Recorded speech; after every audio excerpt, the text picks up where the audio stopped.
Hi, I'm C. Josephine Wilkins, and I am honored to be your guide. The question that came up this week is a fantastic question in that I think that it is incredibly relatable to many people. I've definitely faced this question in my life, and if you haven't faced this question already, you will definitely experience it, most likely, in this human experience. The question is, when and this is in regards specifically to a romantic relationship, when is it time for me to move on? How do I know that? When is that clear? When is it important for me to stay despite the fact that harsh words have been said, abuse has happened, infidelity, mistrust? When is it important for me to stay? When do I know that I need to move on? That was the question that is presented, which is can be relatable as well into uh, all types of relationships, work, friendship, family in some cases. So this is a really, really, really important thing to look at. And what I'm going to encourage us to do is to go even deeper here and to look at a larger theme, which is how do you follow your intuition? So if we define intuition 2 videos ago as the way in which the divine speaks to you, and that the way in which the mind works is that we can use the tool of the mind to help us execute the wisdom and the knowledge that we've received through our intuition. Once we've received our intuition, we've clarified that. What is intuition? What is a thought? What is my mind working through versus this subtle nudge from within, or this inner guidance? Once you've received the information, then how is it that you follow it, that you move forward with it in your life? Oh, this is so, so important.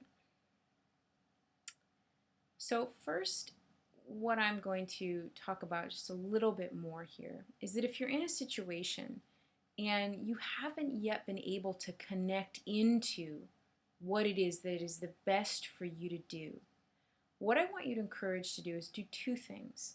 And the first is to begin to follow and observe the gifts and the gems and the wonderful blessings that are here specifically to guide you on this path.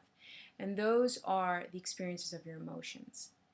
Most likely, when you're moving in the direction of following your intuition and being in connection with this larger picture that we're a part of, stepping into the experience of surrender and being in the flow, it feels good. When you're wrapped up in your mind in fear and anxiety and attachment and addiction, especially in romantic relationships, is a very, very powerful reality.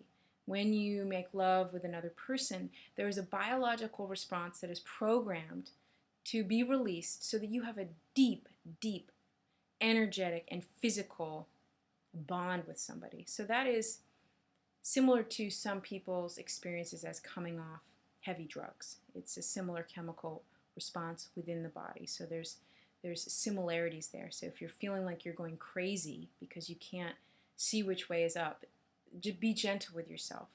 For as we were working with someone in rehabilitation, such as someone moving off alcohol or drugs, there's a very similar process for us to begin to honor the physical addictions versus what it is that the spirit and the soul know that they need in this particular circumstance. So, our intuition can be deeply revealed through the experience of our emotion. Now, let's say that you are in a space where you're in this dynamic and you're trying to figure out, do I move forward? What do I stay? Do I go? And the emotions are really flared, right? And you're feeling angry, and you're feeling upset, and you're feeling overwhelmed, and you're feeling exhausted, right? All those things. What's really, really important is to just take a moment, to take a pause, however you are able to do that. If that means having a conversation with a friend, if that means having a reading with a guide, having a discussion with your minister, moving back into community, moving back into relationship or in discussion with a trusted family member, right? It's just really, really a great time for that. I know this is probably obvious, but as I say this, I want it to become clear to you that you choose people who really support you. And if you're unclear about that, just take your hand to your heart and say, does this person support me? There's nothing good or bad about it. It's nothing to do with that. It's just, is this person in their heart of hearts able to, in this moment, really give me what I need? The heart will tell you. You'll feel good, you'll feel warm. The heart will go, yes. If you start feeling anxiety and upset and I don't really know, or maybe, no. Choose someone who you know to truly support you, and you know who those people are. Because what's really important is that when we are looking to create the space for clarity, that we give ourselves the space and you give yourself the time to allow that nudge from within to occur, to allow that the subtle ways in which intuition is to be downloaded, that it has that space in which to arrive. So it's really, really important to you, as always, as all the time that you can, as much as you're able, to be gentle with yourself, to understand you are not alone in this, that many people are going through this. So it's really, really important to be as loving and as kind to yourself as possible as you create this space to open up to what it is that is best for you in the next moment forward. So you've been following your emotions, you've been opening up to the opportunity for clarity, and then clarity arises. It becomes clear to you. And oftentimes, it can be a truth that you've already known, but you've either been avoiding or, been caught up in the mind or whatever. And so it often feels like you're coming back home to something that you know to be the truth, which can be very freeing and liberating if it is moving forward in the direction of continuing to move forward in a relationship. It can be maybe perhaps overwhelming because you're not sure how you're going to do it differently, but you know that you will commit to doing that, and so it requires some courage and some faith. And if you are choosing to leave the relationship, it can also require a huge amount of faith and a sense of taking risk. Because most likely, if you have been in relationship in something that hasn't been working, that is formed a habit. So for you to redo the habit, whether that's leaving, whether that's redoing it differently within the current relationship and moving forward, there's going to be a certain amount of courage, energy, chutzpah, joie de vivre, and energy required for you to rise up and to take the opportunity and give yourself the permission to follow that which you know to be the best thing for you. All of this is a blessing, I promise you.